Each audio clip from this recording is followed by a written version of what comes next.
All right, mate. I'm just seeing this here. Very, very, very interesting and intriguing. I didn't see this chart before on FTX. What is very interesting is, you look at this on Binance here, and I could put it on a monthly, but you can see, it's just gone straight down. But when you look on FTX, you can see that this is the same drop on the monthly candles down below. Let's go back to 3 months just so we can see it. You can see this down here. These 3 candles here, or 4 candles, whatever. Well, 1, 2, 3. There are 3 different candles actually. This one on FTX is a green candle. Here is a red candle. But it's very impressive, and this is the importance of buying maybe down 96% or so, because you can see here on Binance this is only down 84%, and I would have thought maybe don't buy this yet. It can drop more. But if you actually look at this chart that you are pointing out, and I want to make a good point about this, like this is the same here. This is down 84% from here, but this is only the start of the this is the end of the market almost. This is the start, obviously, up here. This went right up there and it's down. Now you can see, truthfully, it's down 96%. Now, what I have noticed in the past, like on Hobby and OKE and stuff, is that a lot of these coins, now I'm not just saying this one, but on these other exchanges, where I have noticed that a lot of them can go down to like 98% down, for example. And I don't mean to put 99%, but sometimes 99% or almost 99%, like 98% is what I'm trying to draw there. And that is a massive. It's still a massive drop if you're talking about Binance.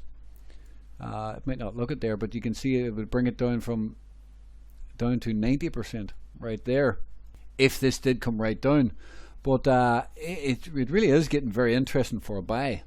But an important thing is that on these other exchanges, if you're going to be buying down 94%, like if I go back up here to 94%, it's just there. But if I take a measurement on that, it may be early is what I'm trying to get at.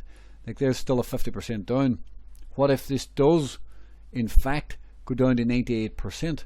Well, we can see then that it's still a 73% drop.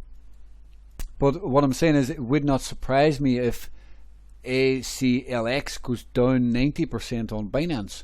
Worst case scenario, maybe down 94%, which would kind of mean where are we at there? 30s, 39. Just trying to get them lined up. Is that right there? Yeah.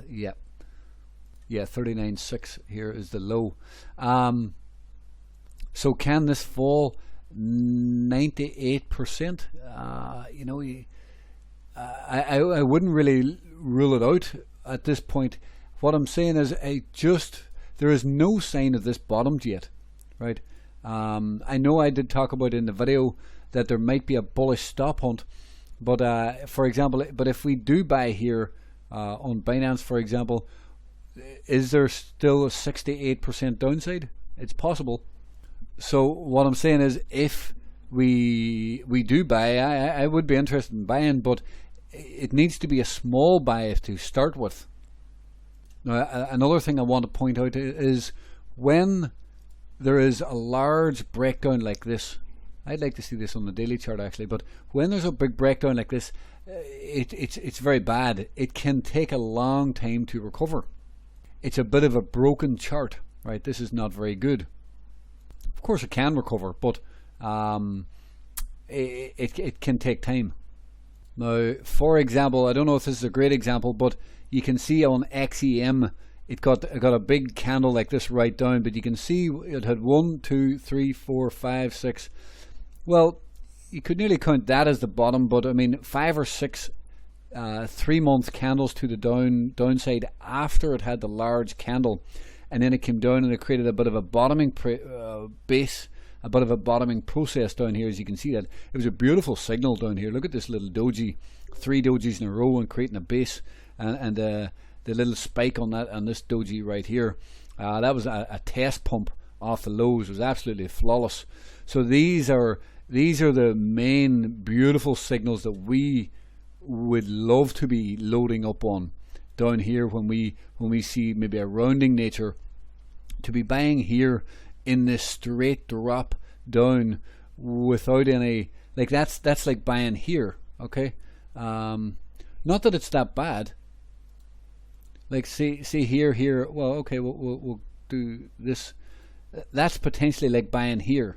No, it's not that bad. There's nothing wrong with that.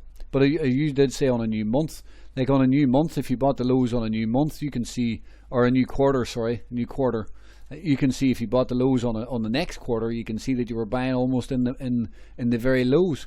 But there was still over a year of a bottoming process, even though you were buying the lows.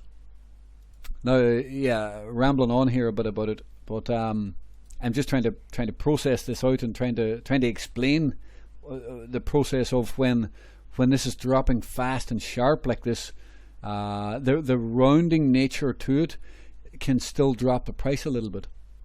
So if buying ALCX here, it needs to be a small buy. There is likely to be lower prices at some point in the future. But we can see XEM, what it did in the bull market. Look where it came back up to. If we go back to ALCX, can you imagine if you caught the lows? If that did drop down here, for example, and it done the same as XEM, well, you can see where it bounced back up into even to this high here. That's a 50x gain. If this does continue to drop down here, and it does the same as XEM, that's a 50x gain if you have the patience.